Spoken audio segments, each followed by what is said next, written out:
Now we're live. Phil just got here. I made it. He made it. And that's all right. We're going to hang around for a couple of minutes before we talk about sorting and verbal Aikido. To the rescue. Ta-da. So we've been having fun. Yes. A We're fun recording morning. an executive coaching and crisis management course.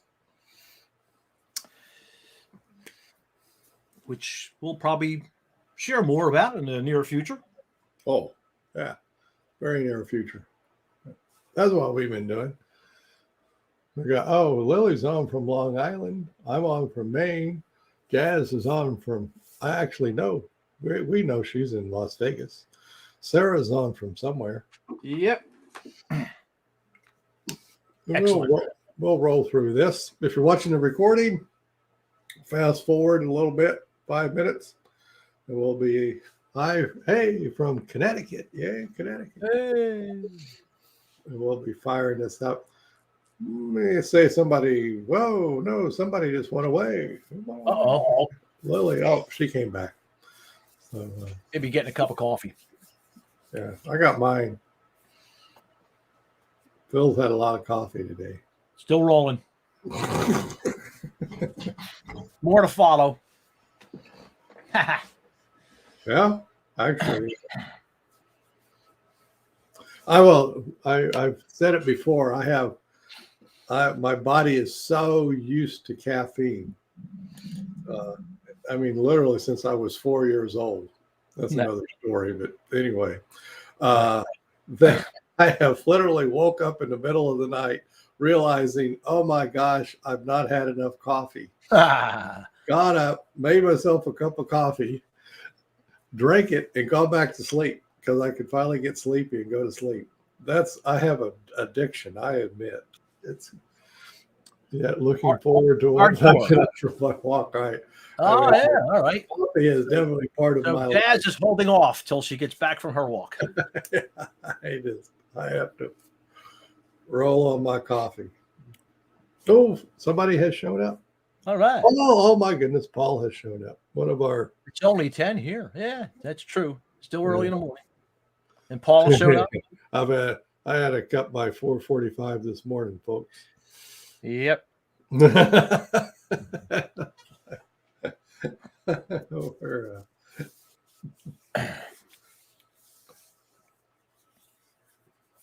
Yeah, we had frost down here today. Yeah, we had a good frost here. Last minute work call. I'll catch the recording. Oh, okay. Good Hey, Sarah. Take it easy. That kind of stuff. Yep. Yeah, we even had some freezing of the ice in the bucket that I water my yeah. That was froze over this morning. So that's a hard freeze. That is. If you live in Maine and don't expect a hard freeze by November the 3rd, give me a break. Right.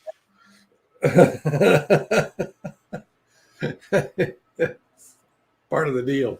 Yep. It's a chilly 82. Yeah, I know. They're in Las Vegas. Rough stuff. Wow. How can you stand it? Man, it's gorgeous outside where I am today, though. Just a nice day here. Just lovely. So, you get out there with just a hoodie on, you're good. Way good.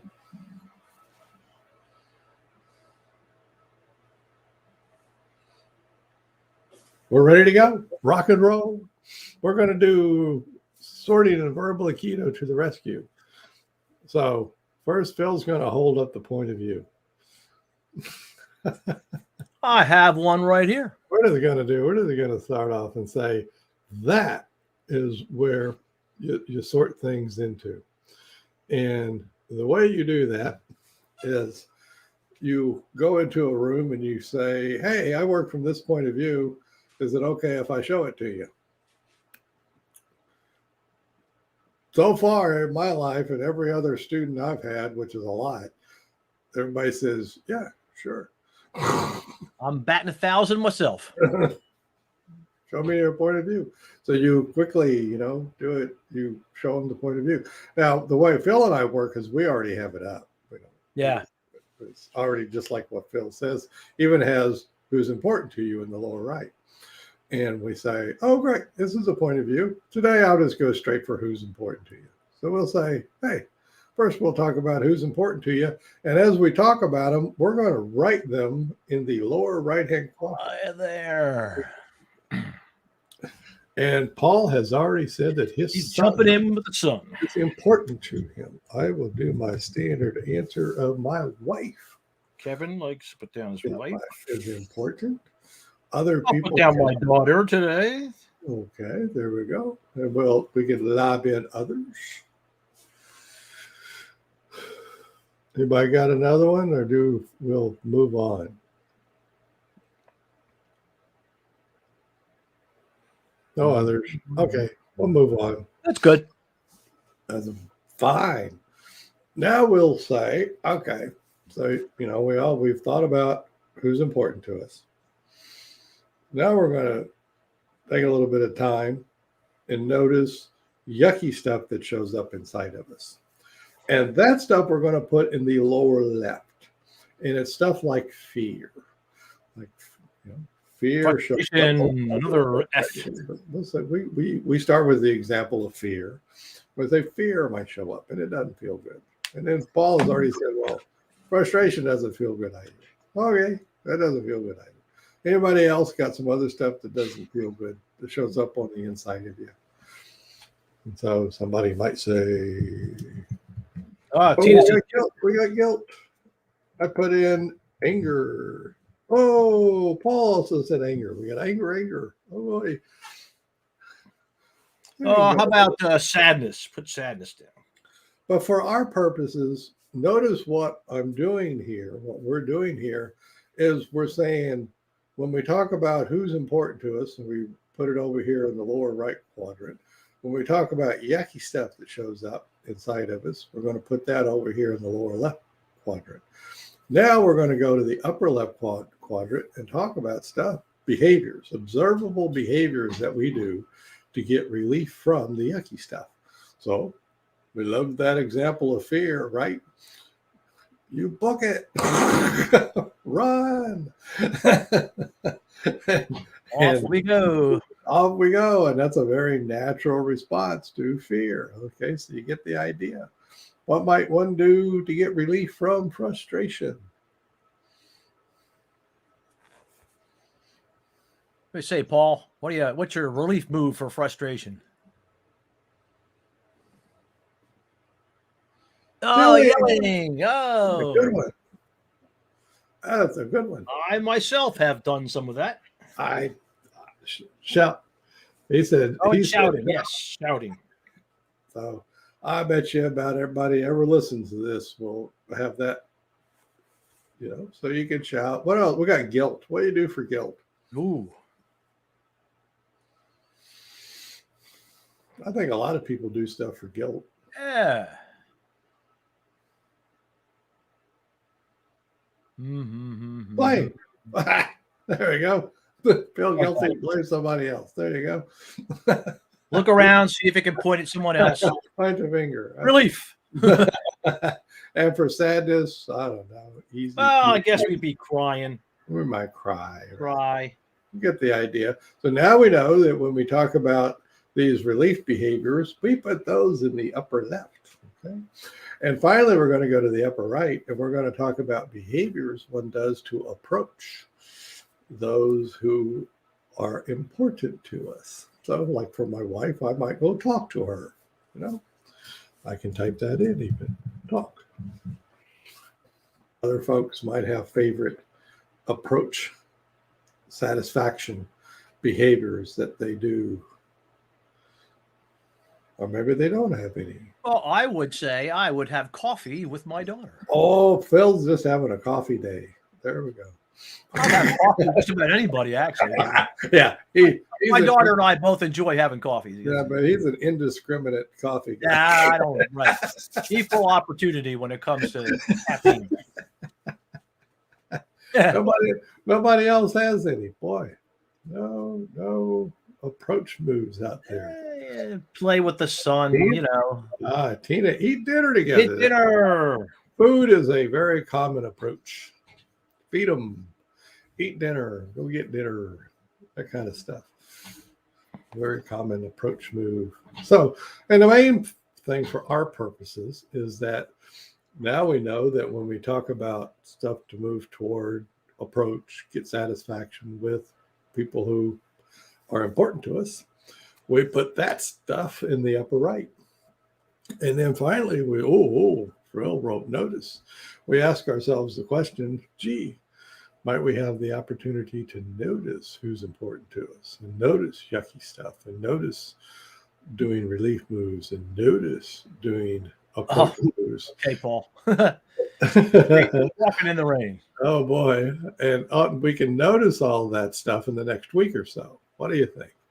Think of yourself now and think of yourself a week from now, and you think sometime between now and then you might have the opportunity to notice this stuff showing up. What do you think? And you've done loop 1. And for our purposes, that's all you need to do. Pretty much. Well, the second loop is optional. We'll just throw a quick one in saying that in the second loop, we've changed the lower right quadrant to shared purpose. So now you're working with 2 or more people and you say, hey, what's our shared purpose? And you list it all. And then you do yucky stuff regarding the shared purpose, and you do relief moves, and you do shared purpose behaviors to accomplish them. You know, it's very similar stuff. And so now it's essentially the same stuff all over again. And what it is that we quickly discovered that anytime anybody ever talks about anything, literally, it can be at least the elements of, we'll call it the story they're telling us, can be sorted into those categories. Okay. So think of those as drawers in your kitchen. Yeah. Spoons and forks and knives. Yep. The fork slot, the spoon slot. If you don't like that one, think of cubby holes. Oh, yeah. And you got your cubby for your gloves, and you got your cubby for your shoes. Another one for your hats, maybe. Your stocking caps. You got one for your hats over there. You get the idea. It's just a place to sort things into. My daughter Ellie was noting, she has a 2-year-old now. What's my granddaughter, and how much she loved to sort things.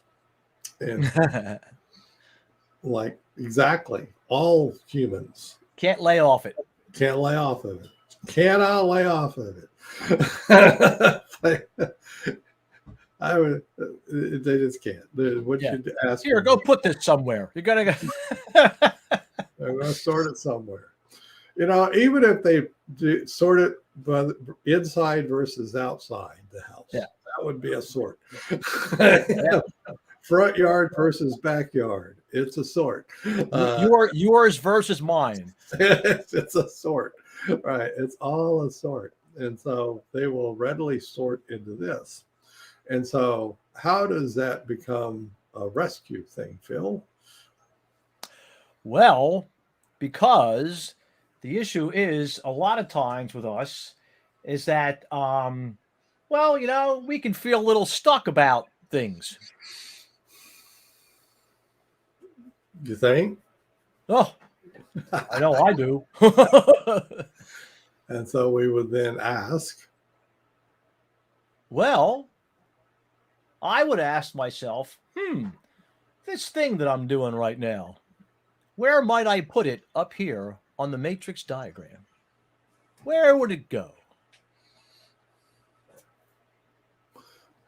Anybody? If you don't see the video, I've now got my hands on my chin. Yep. So now I'm doing one of these things. Now I will pause, and we will note that Phil is never going to answer that question. No. And the reason why is because what he needed to get done has already been done. Yep. It's the request for the sort. And if you've watched our crowdcast, you've seen this before, but we cannot repeat it enough, because in this world that we live in, your brain is going to go to, I need to sort it into the right spot. Correct spot. I'm going to get an A or an F, depending. It was beaten into us many years ago. I got, it's got to be right. It's got to be the right sort. Yeah. Move pressure. This is where you're going to relieve yourself of that mechanistic view. You're going to go, I'm letting go of that. And I'm going to revel in the knowledge, literally, that I don't need to answer that question. It is vital that I ask that question. Yeah. It is absolutely irrelevant that I answer it. Nope. Ain't that just the darndest thing, folks? I just think that's a hoot. Welcome to this world, folks.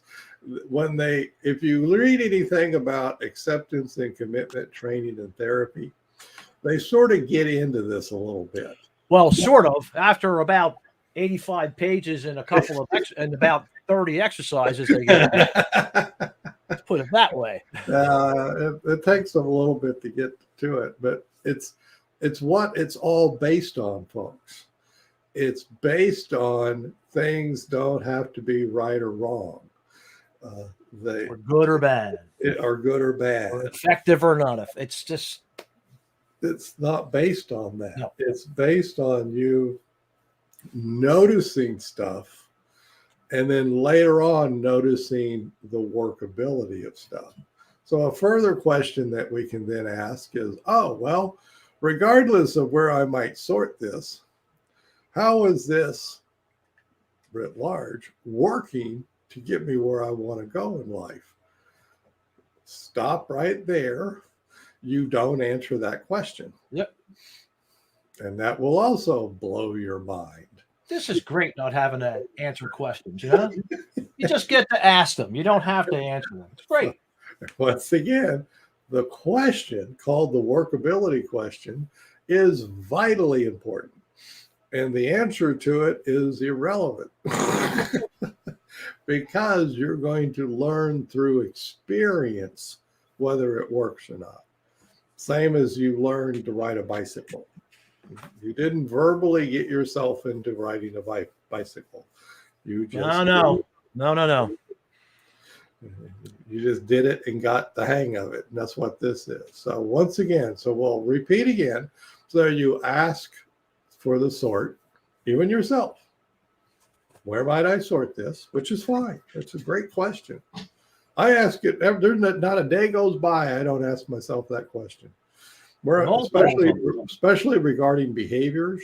Where might I sort this behavior? But then I don't answer. I've practiced long enough that I know better than to answer. And I guarantee you, during some part of some day, 365 days a year, I'm going to say, okay.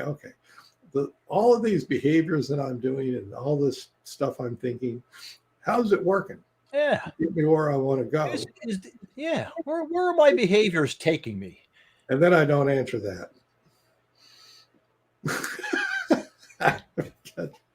Because, folks, and it's no kidding aside, if you answer it, you're going to go into a verbal analysis. And if you're looking at the diagram, heading down you're here, going to go straight down to the bottom, yep. And you're going to be out of balance. Oh, yeah. And your mind is more than happy to generate all types of different things, answers. In this case, Phil's circle, the notice there, is actually like one of those bubbles that you can even do it on your phone. You can get that bubble thing on your phone, and it's where it's floating in the middle. And if here's you got your phone and you got your bubble program going on your phone. Look it up. I'm not kidding. Look it on your phone. Yeah. And it's right there. And if you ask yourself, and you start answering it, you're going to go, it's going to go boom. You just tip the balance, folks. And the bubble's going to be way off.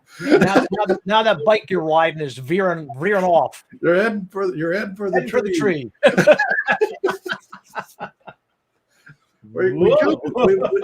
As much as we laugh about this, we're absolutely serious.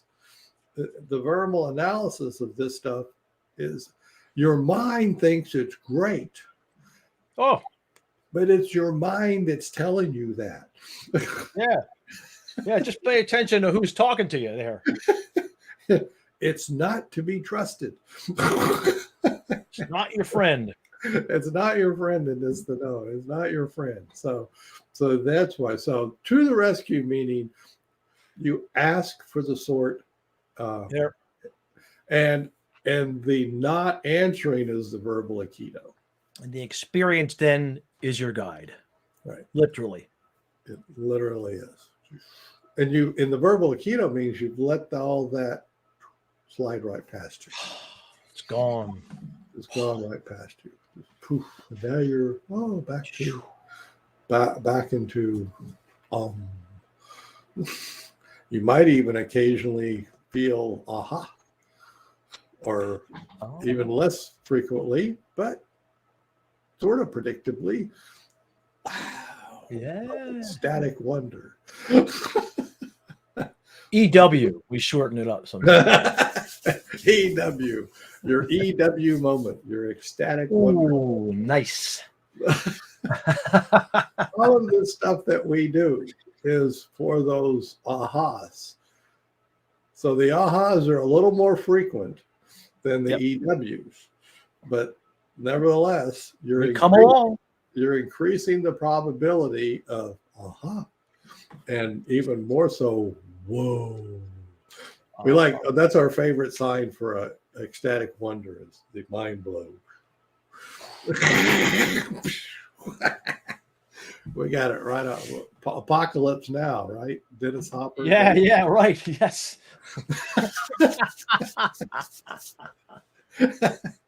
He was the perfect guy for that role. He was awesome. Man, oh man. Talk about casting, man. Yeah, they knew what they were doing for that one. Remember the casting. If you guys haven't seen Apocalypse Now, watch it just to see Dennis Hopper show up toward the end. He's just perfect for this role. He is, and he does the mind blow. Yeah. But we're all kidding aside. We're saying it, and they show up. They literally show up. But they show up because you didn't answer the questions. Nope. Because you can't get ahas and you can't get EWs with answering the questions. You'll just be deep in your thoughts. Right. And which usually leads you to the left side, which then usually leads you to a relief move, which then leads you back down to the left side. That would be the watch, folks. That would be the see. There you go. That's what starts to happen. And you be in how it feels on the inside. you got a stuck loop going, drawing the vortex. Here we go. Phil and I laugh because we've done it. Oh, all the time. Like today. I did it last night. I did it again this morning. I mean, come on. It's just like, come on. Here we go again, folks. We don't do this. We just notice it and go back out. That's all. Yeah, it's not about not doing it, folks. Let's be clear about that too, because no, it's about noticing. No mistake, you're not going to eliminate that move. And it's about noticing it and then shifting your response. Yeah, it's the response to it. That's the biggie. You shift your response. So why is it to the rescue? Because rescue feels really good. I like to be rescued from my rascally self.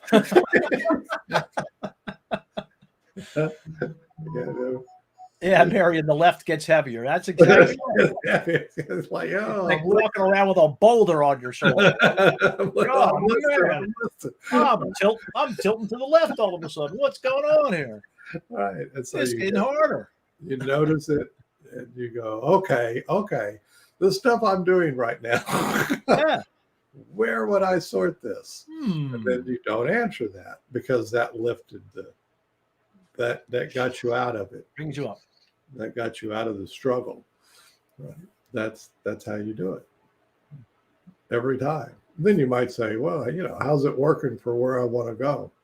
And then go on about your business. Yep. But about then you'll got some relief.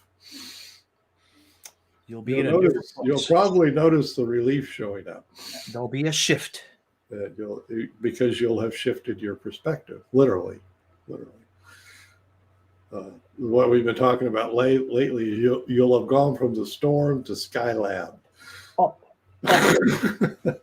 Ron Pizzo, one of our students, likes to talk about going to Skylab. We're playing Skylab heavy these days. Look back at our Crowdcast, you'll see it. It's already there. Just a few back. Just a few back. Go look for Skylab. It's Ron doing Skylab. It's cool stuff. So we oftentimes. So from the storm to Skylab, you quickly do it, but you don't get it with any verbal analysis. Yeah. Your mind is not required for this. No more than it was required for you to learn how to talk in the first place. Yep. Think about that, folks. You did not have language before you learned language.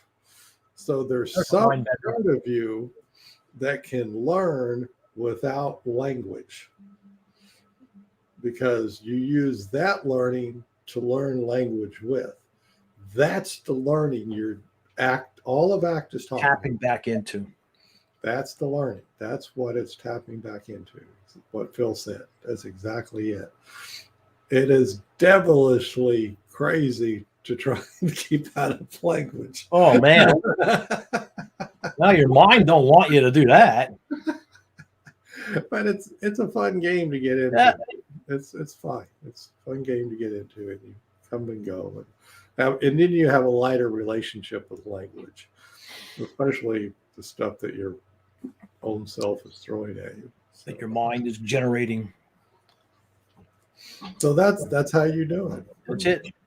That's it.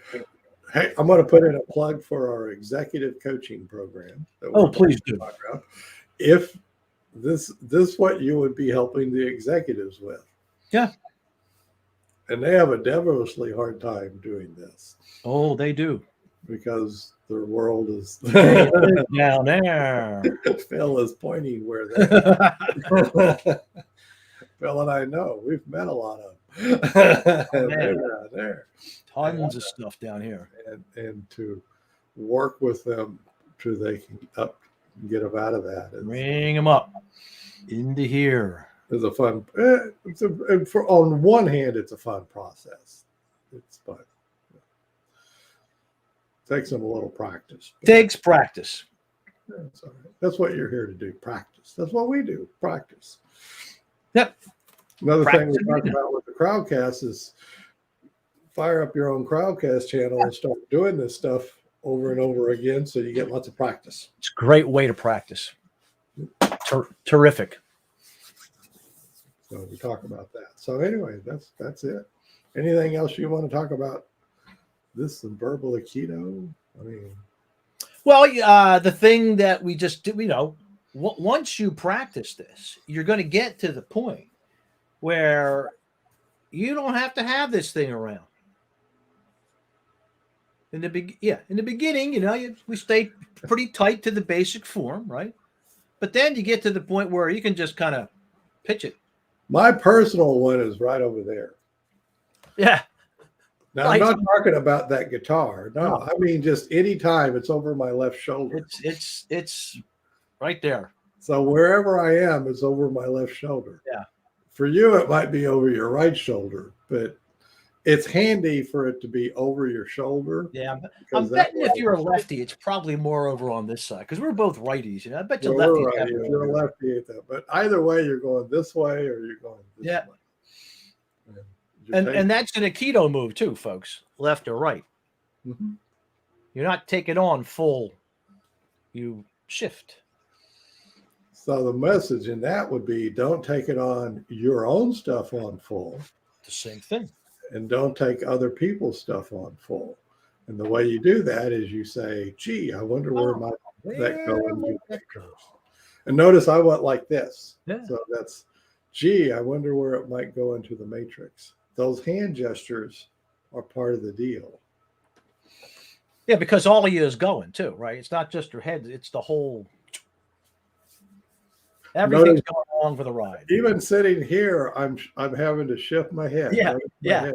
It's interesting. Well, that's your right. That's it. That's the move. And it only takes that. But even if somebody were throwing a fist at me, I've just avoided it. Small little move. Just nothing big or elaborate. Just a shift. And so instead of a fist, it's words or thoughts or whatever. And that's the shift. And you learn this, but you got to do it a bunch of times. We've never said you're going to get this. Oh yeah. This is not one trial learning here, folks. To complete my sentence that you're going to get this in 9 or 10 times. Right. No. You're going to have some of your first ahas after 30 or 40 times. Yep. And then you're going to get some ecstatic wonders after 300 or 400 times. Maybe, yeah. Right. I mean, there's some practice. But think if you went to a karate dojo, or an Aikido dojo, or a judo dojo, whatever, how many repetitions you're going to do? I will say thousands. It's literally thousands of repetitions. So you will get this if you just practice. And join our coaching programs and join our masterminds. Yeah. And show up to them. Show up. Stuff. Come and play. Come and play. Come play with us. The water's really nice. We're having a good time.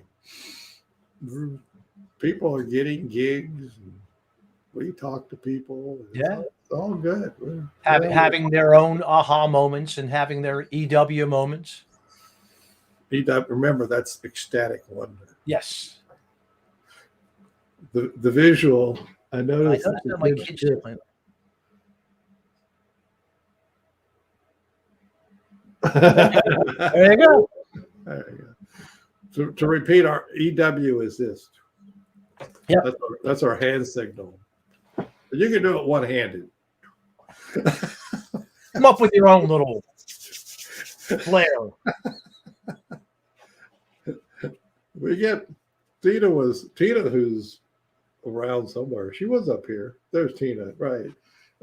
Is around somewhere. Was noticing that we joke about this so much and have such a good time that we forget that how serious this is. Yeah. And we're both a bit of jokesters, so we do it this way. But we know that this is like priceless stuff. Yeah. It's just absolutely priceless. If you're doing it with yourself or doing it with other people, it's just priceless. So we know that, but we just it's not going to take it that serious. Yeah, lightness is part of the deal here, folks. Yep. And even in a dojo, the sensei just smiles is what he does. To go back to that, whether it be boxing or judo or anything, you don't see anybody going in and planting their feet and growing roots. No. That's not how it's done. You gotta be floating. What was it? Muhammad Ali, float like a butterfly, sting like a bee. That was his mantra. Right. Well, you can't touch what you can't see is what it is, right? Yeah, it is. So part of our joking around is to keep it light, to always keep light on our feet. But we do know that it's profound stuff. It's very profound. And the more you do it, the more profound it becomes to you. It's just amazing. So we understand that. So when you do this with yourself or with other people, it's extraordinarily important. But it's so important, you just can't take it that seriously. Yeah. That's like, ask the question, don't answer it. Don't answer. Then whatever you do, don't answer that question. And this is very serious stuff. So whatever you do, don't take it too seriously. This is the sing song of what we do. But stick with it. Come join our stuff, do our things. Right now we just have Patreon. Yeah. Pretty soon we'll put up our executive coaching thing. Oh yeah. That'll be fun. Week or two out. We haven't having a lot of fun putting it together. Oh my God, we've been just probably against the law to have that much fun. Yeah, I know. Somebody's going to show up at our doors and arrest us for having fun. Really. The fun police will show up. But we're having a lot of fun putting the course together. We really are. So we're on track for getting that done. Yep. So we'll get that done. Roll that out there. And in the meantime, go practice, folks. And join the mastermind. Do whatever. Come. And if you don't know how to do that stuff, send us an email. If you'll have noticed, we're not the kind that you get something from us and then you go. We go about our business and leave you. You don't say yes. No. You know where to find us all the time. You're dealing with us. And so we will send you links.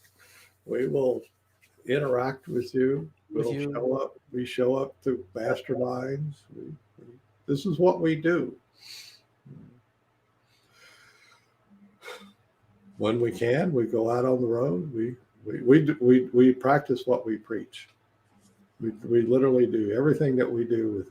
We anybody to do anything that we wouldn't do ourselves. So if you're wondering how to sign up with us, do the masterminds, do the coaching with us, do the stuff, or just click and join Patreon. Yep. By the way, you get to the mastermind through Patreon. You pay for it through Patreon. So unless you're already a member, then you already know. Then you already know. But if you don't know, you click on Patreon down below. Look for I think it's called the Executive Coaching Mastermind now. So yes. You'll get it. So there you go.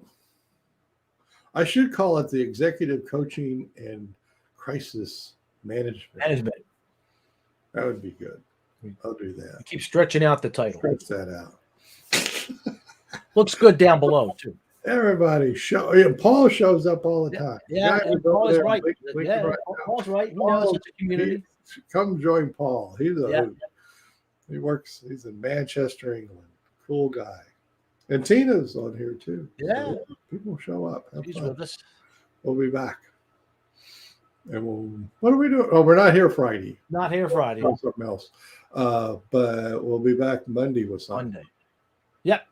To be determined, I think. If we haven't already. Or is it don't talk about the problem? Oh, that's it. That's the one. Whatever you do, don't talk about it. There's another thing that you don't do. We're on the don't do's these days. Don't answer the problem. Don't answer the question. Don't talk about the problem. And whatever you do, don't talk about the problem. Right. We'll see that on Monday.